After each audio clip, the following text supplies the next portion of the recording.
línea telefónica de este espacio al doctor Jorge Castañeda, quien es articulista, es colaborador de este espacio, antes que nada, es columnista en el diario El Financiero con su columna Amarres, y también en el New York Times, el diario que cita a López Obrador, que el 24 de diciembre publicó este trabajo, este reportaje sobre los medios mexicanos y lo que gasta el gobierno, o lo que ha gastado el gobierno mexicano, el gobierno de Enrique Peña Nieto, en materia de publicidad a medios que de repente no parece justificarse. Menciona algunos casos en especial, pero generaliza, digamos, que es suficiente. Doctor Jorge, ¿cómo estás? Bienvenido, muy buenas tardes.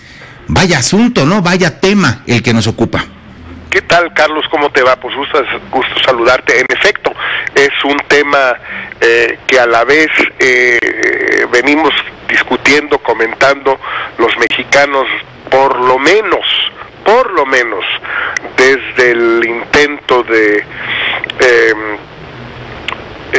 ley o regulación de la comunicación social por parte del presidente López Portillo a principios de los años 80, por lo menos, si no es que antes, es decir, ya estamos hablando casi de 40 años, hasta la fecha, que es el tema de la relación entre la publicidad gubernamental y el contenido, la línea editorial, la jerarquía de las noticias, la presentación de las noticias en los medios impresos especialmente, y en menor medida, pero también en los medios que ahora llamamos electrónicos.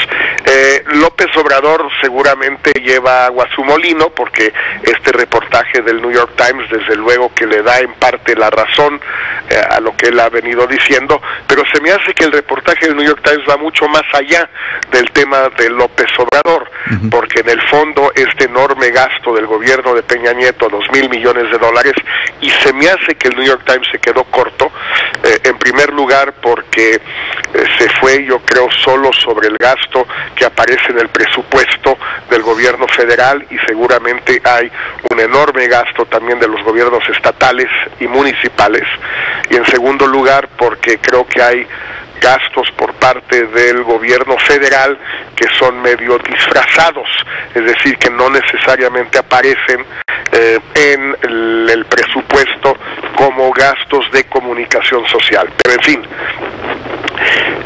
es un gasto enorme y es difícil de imaginar, Carlos, es inverosímil pensar que haya este nivel de gasto y que no haya ninguna correspondencia, ninguna correlación entre los que reciben más publicidad y los que tienen una línea editorial más favorable al gobierno.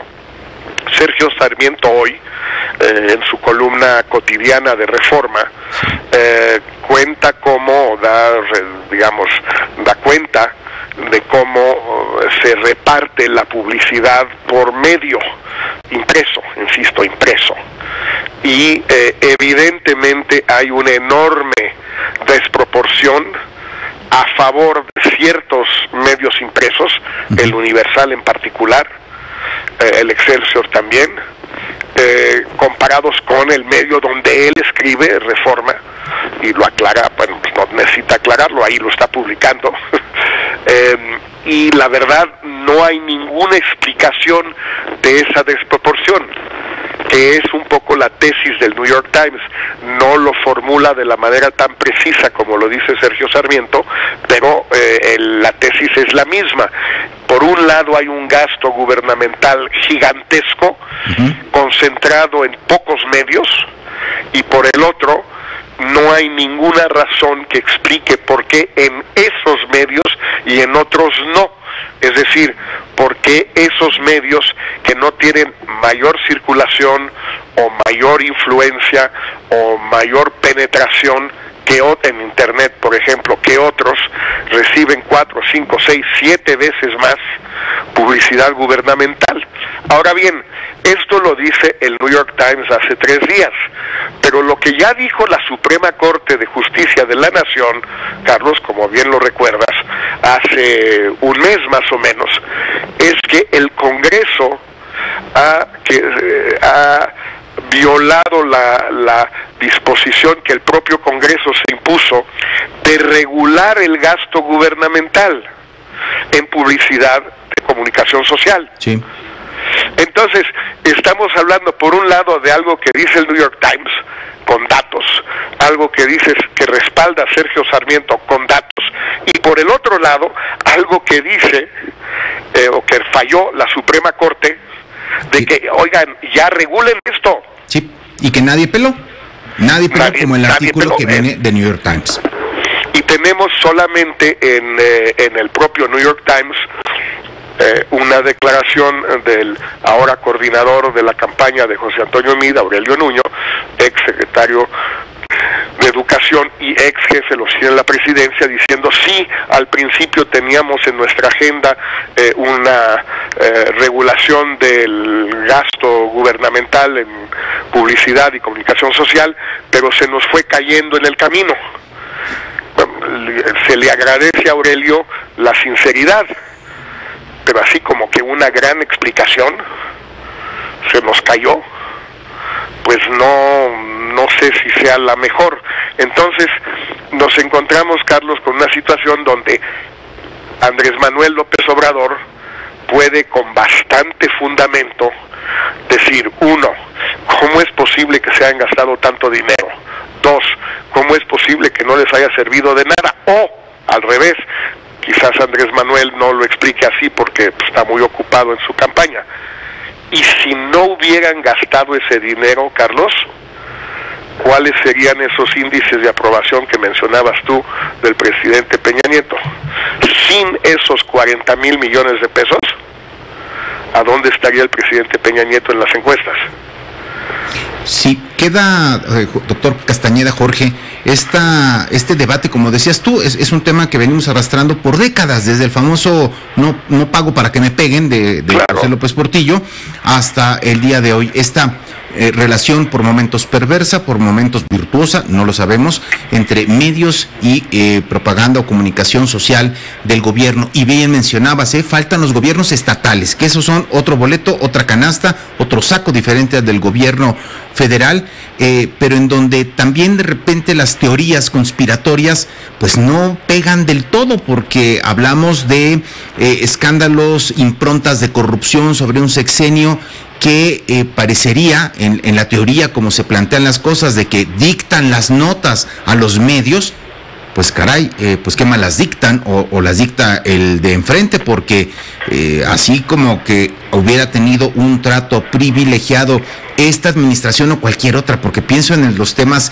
grandes, el socavón, el aeropuerto, en fin, la ley de seguridad interior, es decir, de verdad hay un bozal, un control tiránico sobre los medios, a partir que explica que con razón, pues con esos 40,000 o 60,000 millones, por eso hablamos todos los medios, flores y linduras de los gobiernos federal, de los estados. Me parece que ahí hay por lo menos un tema todavía, Jorge, que da para el debate. Desde luego, Carlos, y yo creo que sería muy interesante que los propios medios, tanto estatales como nacionales, y nacionales por desgracia quiere decir en la Ciudad de México, porque es el país que tenemos altamente centralizado, ¿no? Sí. Los propios medios investigaran esto, por ejemplo, y con esto podemos concluir, pero para no quitarte más tiempo, Carlos, pero por ejemplo, si vemos las primeras planas de los diarios que menciona el New York Times, que son el Universal, La Jornada, Milenio y Excelsior y La Jornada, exacto, son 4. Digamos el último mes. ¿Cuántas primeras planas, no columnistas, ahí está la trampa, primeras planas u 8 columnas altamente críticas del gobierno ha habido en el último mes, por decir algo, del gobierno del PRI? Esa es la pregunta que hay que hacerse, porque los diarios, con algo de razón, porque es una respuesta tramposa pero hábil, dicen, a ver, espérate, yo tengo a columnistas de izquierda, de derecha, críticos, no críticos, tengo a todos, sí, pero tienes una sola primera plana. Crítica. No hay dos, ningún periódico tiene 2 primeras planas, todos tienen solo una. Vamos viendo esa primera plana. Y vamos viendo esos criterios de jerarquización de la información. Exacto, cómo exacto. se consideran qué es nota y qué no, trabajos especiales, notas generales, coyuntura, en fin. Sí, Pues, y cuántos son en la primera plana favorables al gobierno y cuántos favorables a lo que es hoy la oposición, que antes era otra la oposición, por cierto, no quiero decir que ahora sea distinto. Durante los dos gobiernos anteriores, pues la oposición era distinta y el gobierno era distinto, pero hoy, ¿cuántas primeras planas en esos 4 diarios hay fuertemente críticas al gobierno actual? Creo que es un ejercicio que sería interesante que realizaran los propios medios. Jorge Castañeda, doctor, muchas gracias, como siempre, un gusto, buen cierre de año y mejor principio del 2018. Fuerte abrazo, Carlos, muy feliz año para ti, para todos los que colaboramos con Pepe Cárdenas y para todos los que nos escuchan.